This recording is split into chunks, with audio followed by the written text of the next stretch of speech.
Good morning to one and all. Welcome back to the session of virtual classes. Before we are going to move further, I would like to make a humble request. Kindly subscribe my channel, like my video and do not forget to click on bell icon. Let's begin.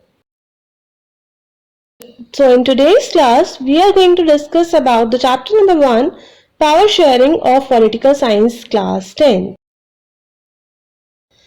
So in previous video we have already done the case study of Sri Lanka and Belgium, and in today's class we are going to discuss about majoritarianism and accommodation in Belgium, and we'll discuss about why power sharing is desirable or essential in a democratic country.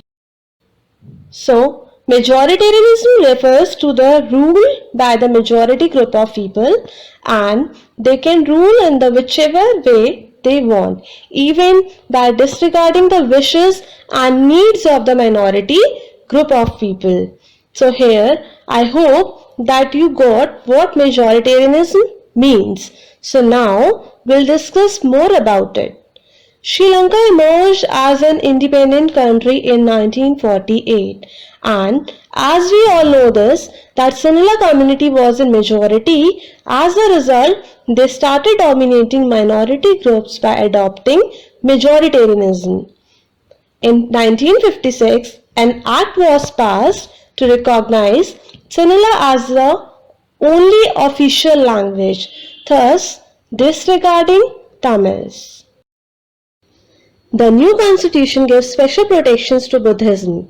Not only this, in fact, Sinhala applicants were getting preferences for government jobs and for university positions also. So here, all these policies were in favor of Sinhalas, and Tamilians started feeling alienated. They felt that they were being discriminated by a majority group of people. They were not having the equal political rights and opportunities. It spoiled the relations between the Sinhala and the Tamil communities. The Sri Lankan Tamil launched parties and struggles for the recognition of Tamil as an official language, for regional autonomy and equality of opportunity in securing education and jobs. But what happened, their demands was repeatedly denied. By 1980s, several political organizations were formed and demanding an independent Tamil Elam state in northern and eastern part of Sri Lanka. The relations between the Sinhala and Tamil communities were spoiled, and it led to the widespread conflicts. It soon turned into a civil war. It was a war between the citizens of the same country. As a result, thousands of people of both the communities have been killed.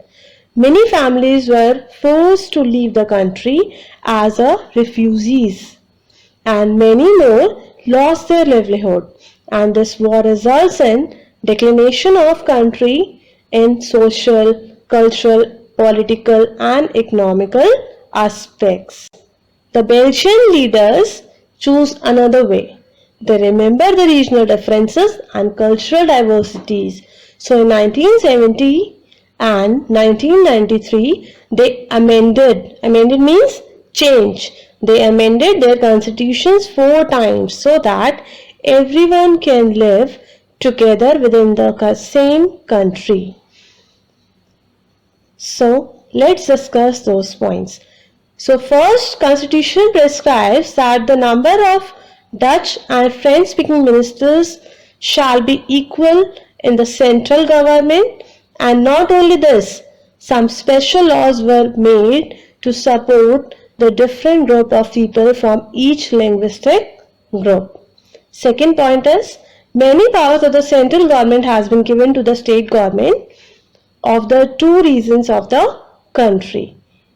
The state governments are not subordinate to the central government. That means the state government is free to take the decisions. Now let's move to the next slide. Third point is, Brussels has a separate government in which Both the communities have equal number of representatives. The French-speaking people accepted equal representations in Brussels because the Dutch-speaking communities has accepted equal representation in the central government. And the last point is, apart from the central and the state government, there is the existence of third type of government, that is community government, which was elected by the people belonging to one language community. For example, Dutch, French and German speaking. Community government has the power regarding the cultural, educational and language related conflicts. Now, after studying previous cases, we can easily conclude that why power sharing is desirable. Power sharing is desirable in a democratic country because there are two major reasons. One is prudential reason, another one is moral reasons. Prudential reasons like it helps to reduce the possibility of conflicts between the different social groups. It also ensures the stability of political order, and imposing the will of majority community over others may look like an attractive option in the short run, but in the long run it undermines the unity of the nation. And if we'll discuss about the moral reasons, power sharing is the very spirit of democracy, and democracy involves power sharing to have access to equal rights. People have a right to be consulted on how they are to be governed. A legitimate government is one where citizens through participation acquires a stake in the system. Now, here are some questions as a home assignment. Students are supposed to do it as a practice test. Thank you everyone. I hope your concepts are clear. Bye everyone.